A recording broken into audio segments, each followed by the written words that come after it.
امیر المومنین حضرت علی علیہ السلام نہج البلاغہ کے خطبہ نمبر 18 میں ارشاد فرماتے ہیں، یہ خطبہ فتاوی میں علماء کے مختلف الآراء ہونے کی مذمت میں ارشاد فرمایا گیا ہے۔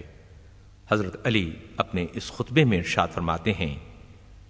جب ان میں سے کسی ایک کے سامنے کوئی معاملہ فیصلے کے لیے پیش ہوتا ہے تو وہ اپنی رائے سے اس کا حکم لگا دیتا ہے، پھر وہی مسئلہ بالکل اسی طرح جب دوسرے کے سامنے پیش ہوتا ہے تو وہ اس سے پہلے کے حکم کے خلاف حکم دیتا ہے،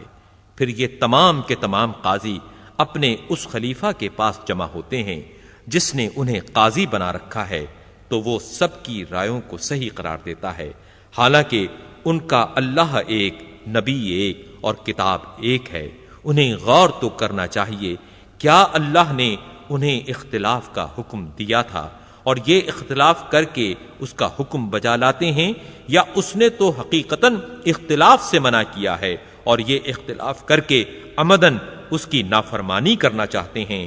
یا یہ کہ اللہ نے دین کو ادھورا چھوڑ دیا تھا اور ان سے تکمیل کے لیے ہاتھ بٹانے کا خواہش مند ہوا تھا، یا یہ کہ اللہ کے شریک تھے کہ انہیں اس کے احکام میں دخل دینے کا حق ہو